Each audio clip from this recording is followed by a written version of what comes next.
സാമൂഹികമായ ഏറ്റവും പ്രധാനപ്പെട്ട ഒരാശയമായിട്ട് ഒരു ഭരണത്തെക്കുറിച്ചാണെങ്കിലും ഒരു രാജ്യത്തെക്കുറിച്ചാണെങ്കിലും ഏത് ഒരു വ്യവഹാരത്തെക്കുറിച്ചാണ് നമ്മൾ പ്രയോഗിക്കുന്ന ഒരു പദമാണ് നീതി എന്നുള്ളത്. നീതിബോധം ഉണ്ടാവണം, നീതിബോധമുള്ള സമൂഹം ഉണ്ടാവണം, നീതിബോധമുള്ള പൊതുവ്യവസ്ഥകൾ ഉണ്ടാവണം എന്നൊക്കെ പറയും.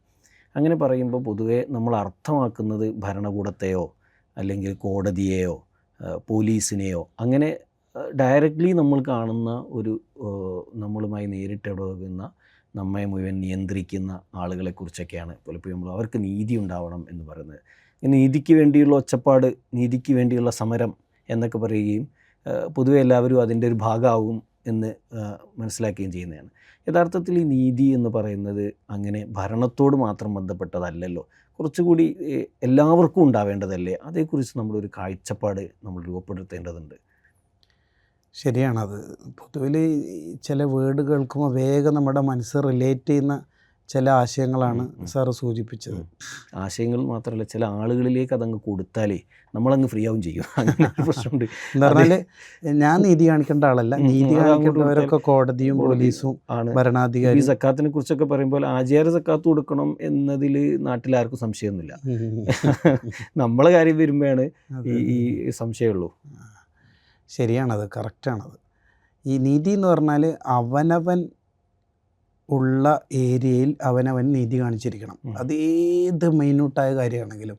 ലളിതമായി പറഞ്ഞാൽ ഇവിടെ ഒരു മജ്ലിസ് നടക്കുന്നുണ്ട്, ഒരു മീറ്റിംഗ്, ഒരു എന്തെങ്കിലും വാട്ടവർ, അങ്ങനെ നടന്നുകൊണ്ടിരിക്കുമ്പോൾ എല്ലാവർക്കും സുഗന്ധം പുരട്ടി കൊടുക്കുമ്പോൾ നമ്മൾ കുപ്പിയിൽ ഈ കോലിട്ടിട്ട് ഒരാൾക്ക് 2 തേച്ച് കൊടുക്കുന്നുണ്ടെങ്കിൽ എല്ലാവർക്കും അങ്ങനെയാണ് തേച്ച് കൊടുക്കുന്നത്. 2 തേച്ച് കൊടുക്കണം.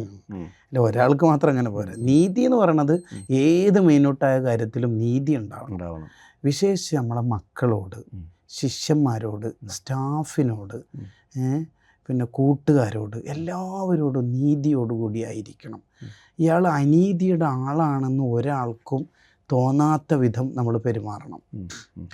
നബി സല്ലല്ലാഹു അലൈഹി വസല്ലം തങ്ങളെക്കുറിച്ച് സ്വഹാബത്ത് പറയുന്നുണ്ടല്ലോ, കാന അഅദലന്നാസ്, ഏറ്റവും വലിയ നീതിമാനായിരുന്നു നബി സല്ലല്ലാഹു അലൈഹി വസല്ലം. അത് ഒരു ഭാര്യയ്ക്ക് പരാതിയില്ല, ഒരു സ്വഹാബിക്ക് പരാതിയില്ല. ഏതെങ്കിലും ഒരു സ്വഹാബി എന്നെ പരിഗണിക്കുന്നില്ല എന്ന് പറയുന്നില്ലല്ലോ. എല്ലാവരോടും ഒരേപോലെ പരിഗണിക്കാൻ കഴിയുമെന്നുള്ളത് ഭയങ്കര സംഭവം, വളരെ വലിയ കാര്യമാണ്.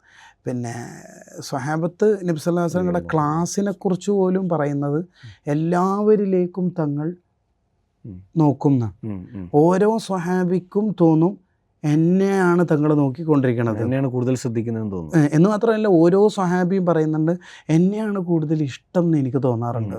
ആ രീതിയിലാണ് തങ്ങളുടെ ഒരു പെരുമാറ്റ രീതി. എല്ലാവരെയും തങ്ങൾ പരിഗണിക്കും, എല്ലാവരെയും. അത് അനീതിയുടെ ഏതെങ്കിലും ഒരു എലമെൻറ്റ് തങ്ങളുടെ സവിധത്തിൽ തങ്ങൾ അനുവദിക്കില്ല, ഒരു ചെറുതുപോലും. ഉദാഹരണം പറഞ്ഞാൽ, അടുത്തിരിക്കുന്ന സ്വഹാബി ആ സ്വഹാബിയുടെ മോന് വന്ന സമയത്ത് ചുംബിച്ച് മടിയിലിരുത്തി.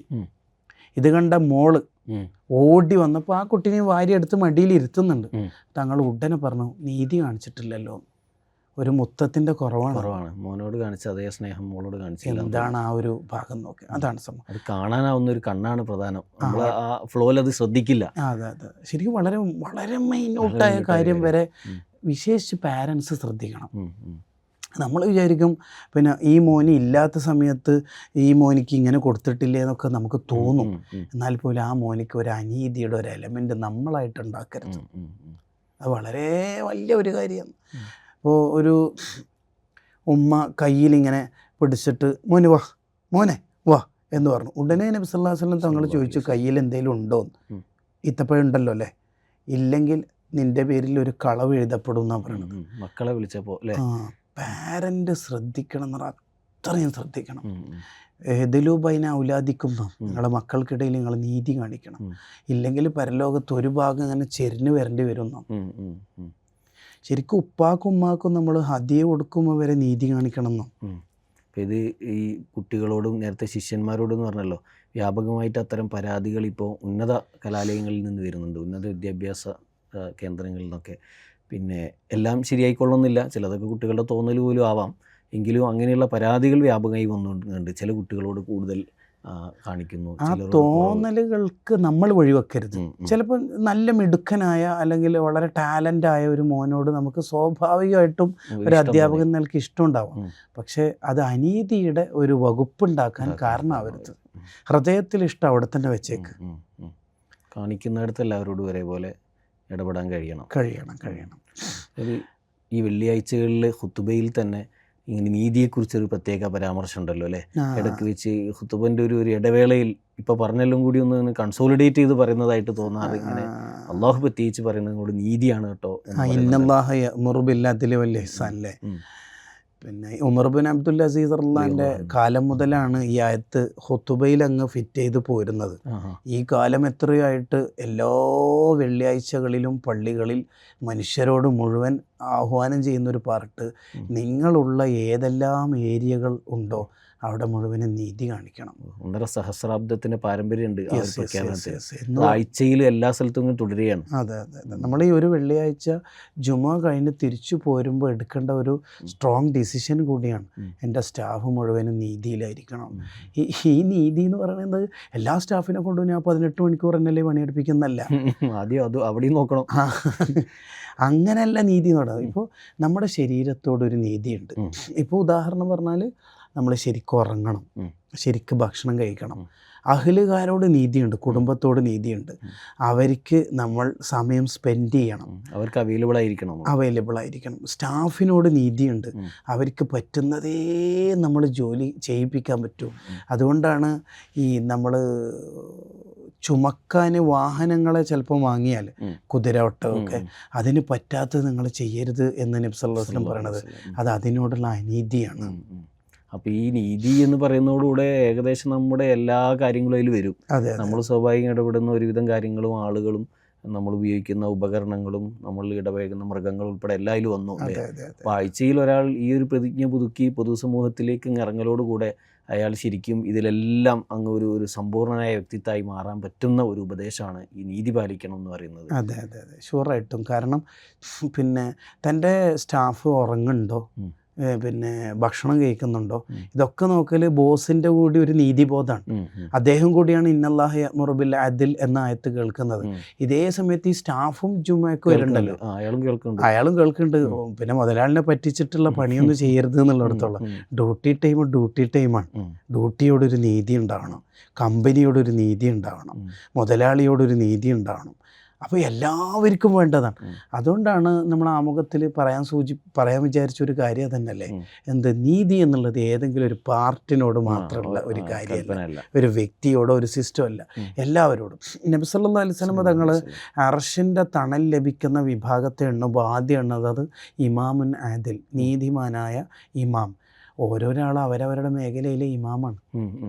ഓരോ സ്ഥലത്തും ബാക്കിയുള്ളവർക്ക് ഒരു നേതൃത്വമായിട്ടോ ബാക്കിയുള്ളവർക്ക് ഒരു മുന്നിലൊരു മാതൃകയായിട്ടോ നിൽക്കേണ്ടുന്ന ഒരു അവസരമൊക്കെ അങ്ങനെ ആയിരിക്കും. അതെ.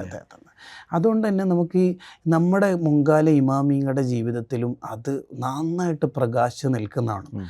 ഉദാഹരണത്തിന് നമ്മുടെ ചരിത്രത്തിൽ വലിയ വിപ്ലവം സൃഷ്ടിച്ച ഒരു കുടുംബമാണ് സുബുക്കി കുടുംബം. കുറേ സുബുക്കി ഇമാമിനെ കേട്ടിട്ടില്ലേ? ബഹാവുദ്ദീൻ സുബുക്കി, താജുദ്ദീൻ സുബുക്കി, തഖിയുദ്ദീൻ സുബുക്കി റളിയല്ലാഹു അൻഹു. ഇവരൊക്കെ വലിയ കിടയറ്റ ആലിമീങ്ങളാണ്. ഒരുപാട് ഗ്രന്ഥങ്ങൾ പിൽക്കാലക്കാർക്ക് സംഭാവന ചെയ്ത മഹാന്മാരാണ്. ഇതിൽ ഈ ബഹാവുദ്ദീൻ സുബുക്കി റളിയല്ലാഹു ഉപ്പയാണ്, മകനാണ് താജുദ്ദീൻ സുബുക്കി റളിയല്ലാഹു. ഒരിക്കൽ പിന്നെ വളരെ അടുത്തായിട്ട് ശിഷ്യത്വം സ്വീകരിച്ച എന്ന് പറഞ്ഞാൽ ഒരു ജൂനിയറായ ആൾ എന്നൊക്കെ പറയാൻ പറ്റുന്ന ഒരാൾ ഒരു പോയിന്റ് പറഞ്ഞു ദർസിൽ. മകൻ സുബുക്കി ഇമാമുണ്ട്, വേറെ കുറേ ശിഷ്യന്മാരുണ്ട്, ഉപ്പ സുബുക്കി ഇമാമാണ് ദർസ് നടത്തുന്നത്, ക്ലാസ് എടുക്കുന്നത്. അപ്പോൾ മോനെ അടുത്ത് ഈ പോയിന്റ് കണ്ടത് എന്ന അർത്ഥത്തിൽ വളരെ ആകാംക്ഷയോടുകൂടി ചോദിച്ചു. അപ്പോൾ ഉടനെ തന്നെ മകൻ സുബുക്കി ഇമാം റഹിമഹുല്ലാഹ് ഇടപെട്ടിട്ട് പറഞ്ഞു, അത് ഇന്ന കിതാബിലുണ്ടല്ലോ, ഇബ്നു റിഫഅത്ത് റളിയല്ലാഹുവിൻ്റെ കിതാബിലുണ്ടല്ലോ, എന്താ വളരെ ആകാംക്ഷയോടൊക്കെ കേൾക്കാൻ മാത്രം അപൂർവ പോയിന്റ്. നീ കണ്ടിനോ? അത് കണ്ടിട്ടില്ലല്ലോ. ഇല്ലല്ലോ. അനങ്ങാതിരിക്കെ. മോനെന്താ പറഞ്ഞത്? മോൻ കേടുന്ന ഈ പോയിന്റ് കിട്ടിയത് അടിപൊളി പോയിൻ്റാണല്ലോ. വളരെ ജൂനിയറായി വന്ന ആ കുട്ടി വളരെ സന്തോഷമായി തിരിച്ചു പോന്നു. എന്നിട്ട് മോനെ വിളിച്ചിട്ട് പറഞ്ഞു, മോനെ ഇന്ന കിതാബ് തന്നെ ഞാൻ കണ്ടിരുന്നു, അത് ഈ മോന് പുതിയൊരു മോനാണ്, ആ മോനെ ആദ്യമായിട്ട് പറഞ്ഞൊരു പോയിൻ്റാണ്, അതൊക്കെ നമ്മൾ അങ്ങനെയല്ലേ കേൾക്കേണ്ടത്. ഇനിയും പോയിന്റ് കണ്ടെത്താനും പറയാനൊക്കെ രസം ഉണ്ടാവണമെങ്കിൽ ആ കുട്ടിക്കൊരു പോസിറ്റീവ് സ്ട്രോക്ക് കൊടുക്കണ്ടേ. ഒരു ശിഷ്യനെ വളർത്തുന്ന ഒരു കോലം കണ്ടു. നീതിബോധമാണത് അല്ലേ. പുതുതായി വന്നവനായാലും ഇപ്പം അത്ര വലിയ കാര്യമൊന്നും എടുത്തു പറയേണ്ട, വന്നിട്ടല്ലേ ഉള്ളൂ എന്നതല്ല, അവനും അതേ പങ്കാളിത്തം ഉണ്ട് എന്ന് ഉറപ്പ് വരുത്താനുള്ള ഒരു ശ്രമം. കൻസുലുൽമ ഷെയ്ഖുന ചിത്താരി ഉസ്താദ് പിന്നെ ആദ്യമായിട്ട് ഖുത്ബ ഓതുന്ന, നമ്മൾ ഖുത്ബനെ കുറിച്ച് പറഞ്ഞല്ലോ, വെള്ളിയാഴ്ച ഖുത്ബ ഓതുന്ന ശിഷ്യൻ ഉസ്താദ് ഉണ്ടെങ്കിൽ പേടിക്കും, വറക്കും, ഖുത്ബ ഓതാനൊരു ധൈര്യക്കുറവുണ്ടാവും എന്ന് കണ്ടതുകൊണ്ട് ഉസ്താദ് അന്ന് അൽമക്കറിലെ പള്ളിയുടെ തൂണിൻ്റെ ബേക്കിൽ ഒളിച്ചു നിന്നിട്ടാണ് ഖുത്ബ കേട്ടത്ര. കാരണം എന്നെ കണ്ടിട്ട് ആ മോൻ്റെ ഒരു ധൈര്യം കുറയണ്ടെന്ന്. അങ്ങനെ വളരട്ടെ, ശിഷ്യന്മാരൊക്കെ വളരട്ടെ, ആ ഒരു നീതിബോധം കൂടി ഇതിനോട് ഇങ്ങനെ ആഡ് ചെയ്ത് പറയണം എന്ന് തോന്നുന്നുണ്ട്. ഇങ്ങനെ നമ്മൾ ഇടപെടുന്ന എല്ലായിടത്തും ഉണ്ടത്. വാഹനമായി ഇറങ്ങുമ്പോഴും നമ്മൾ ഈ സമൂഹത്തിൻ്റെ ഭാഗമായി ജീവിക്കുമ്പോഴൊക്കെ പലയിടത്തും ആളുകൾ നമ്മളെ ഒരു ഇരയായി മാറുന്ന സമയങ്ങളുണ്ടാവും. നമ്മളെ വാഹനം കുറച്ച് പിന്നിലാണെങ്കിലും മുന്നിലാണെങ്കിലും ഒക്കെ ഇതുണ്ടാവും. ഹോണടിക്കുന്നിടത്തും ഉണ്ടാവും. ഇങ്ങനെ ഞെക്കി പിടിച്ചു പോകുന്നവരുണ്ടാവും, ഹോണടിച്ചു പോകുന്നത്. ചിലപ്പോൾ നമുക്ക് തന്നെ സംഭവിച്ചു പോകും. നമ്മളെ അതുകൊണ്ടായിരിക്കും അങ്ങനെ ആഴ്ചക്ക് ഉണർത്തുന്നില്ല. വീണ്ടും നീതിബോധമുള്ളവരായിരിക്കണം. ഈ അനീതി കാണിക്കുന്നത് പാടില്ല എന്ന് പറയാൻ ഹദീസിൽ പറയണത് യുഹ്ശറു മഅൽ ജബാബിറ എന്നാണ്. എന്ന് പറഞ്ഞാൽ ഇന്നേ വരെയുള്ള അഹങ്കാരികളുടെ ധിക്കാരികളുടെ കൂടെയാണ് അനീതിയുള്ളവർ ഒരുമിച്ച് കൂട്ടപ്പെടുക. കാരണം അതിൽ വേറൊരു പാർട്ടും കൂടി ഉണ്ടല്ലോ. ഈ ഫിറഔനായാലും കാറൂനായാലും അബൂജഹലായാലും തോറ്റുപോയ എല്ലാവരും അനീതി കാണിച്ചവരാണ്. അനീതി കാണിച്ചിട്ടുണ്ടാവും ഏതെങ്കിലും ഒരു തലത്തിൽ. അതെ, ഉറപ്പാണ്. ഇപ്പോൾ നബി സല്ലല്ലാഹു അലൈഹി വസല്ലം ഞങ്ങൾ മക്കത്ത് വന്നപ്പോൾ അബൂജഹലിന് ശരിക്ക് നബി സല്ലല്ലാഹു അലൈഹി വസല്ലം ഞങ്ങളുടെ പ്രബോധനം തടയണമെന്ന് തോന്നുന്നതിൻ്റെ ഒരു കാരണം അബൂജഹലിന് നബി തങ്ങൾ സത്യസന്ധനാണെന്ന് അറിയാത്തതുകൊണ്ടല്ല. തങ്ങൾ അല്ലമീനാണ്, വിശ്വസ്തനാണ്, തുല്യതയില്ലാത്ത വിശ്വസ്തനാണെന്ന് അബൂജഹലിന് ശരിക്കും അറിയാം. പക്ഷെ ഞാനുണ്ടാവും അങ്ങനെ വേറൊരാൾ വളരണ്ടാവും, അങ്ങനെ വേറൊരാൾ ഒരു ആ സ്ഥാനത്തേക്ക് വേണ്ട എന്നുള്ളത്. അതാണ് സംഭവം. ഒരാളുടെ അവസരത്തെ തടയുന്ന ഒരു അനീതി അതിൻ്റെ അകത്ത് പ്രവർത്തിക്കുന്നുണ്ട്.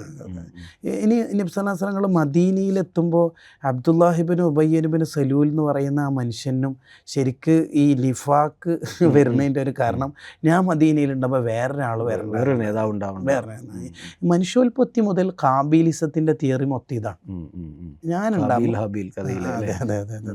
അത് എല്ലാ കാലത്തും ഉണ്ടാവും. ഞാനുണ്ടാവും വേറൊരാൾ, ഞാനുണ്ടാവുമ്പോൾ വേറൊരാൾ വേണ്ട എന്നുള്ളൊരു സംഗതി. പിന്നെ അറഅയ്തല്ലദീ യൻഹ അബ്ദൻ ഇദാ സ്വല്ല എന്ന് പറയുന്നുണ്ടല്ലോ. എന്തിനാണ് മനുഷ്യന്മാരുടെ നന്മ നിങ്ങൾ തടയുന്നത്? നബി സല്ലല്ലാഹു അലൈഹി വസല്ലം നിസ്കാരം മാത്രമല്ല, ചില നാട്ടിലുണ്ടല്ലോ ദീനി കാര്യങ്ങൾ, നല്ല കാര്യങ്ങളൊക്കെ തടയും. നമ്മളുണ്ടാവും, നിങ്ങൾ വേണ്ട, വേറെ ആരും ഇനിയിപ്പോൾ ബുദ്ധസാനൊന്നും വേണ്ട. അതാണ് ഈ ആയത്ത് പറയണത്. അബ്ദൻ ഇദാ സ്വല്ല, അത് വെറും നിസ്കാരത്തെ കുറിച്ച് മാത്രമല്ല എന്ന് മുഫസ്സിറുകൾ പറയുന്നുണ്ട്. മനുഷ്യന്മാർ ചെയ്യുന്ന നന്മ എന്തിനാ നിങ്ങൾ തടയാൻ പോണത്? എന്തിനാ തടയാൻ പോണത്? അതൊരു അനീതിയാണ്. നന്മകൾ എല്ലാവരും ചെയ്യട്ടെ, എല്ലാവരും വളരട്ടെ, അങ്ങനെ ഒരു ചിന്തയാണ് നമുക്ക്. എനിക്കുണ്ടായ അവസരം എല്ലാവർക്കും ഉണ്ടാവാൻ പറ്റിയ തന്നെയാണ്. എനിക്കായിട്ട് പ്രത്യേകിച്ചൊരു അവസരത്തിൻ്റെ ഒരു പ്രാധാന്യമൊന്നുമില്ല. പക്ഷേ നല്ല നീതിബോധം ഉണ്ടാവാൻ ഈ ചർച്ചകളും ചിന്തകളൊക്കെ ഉപകാരപ്പെടട്ടെ.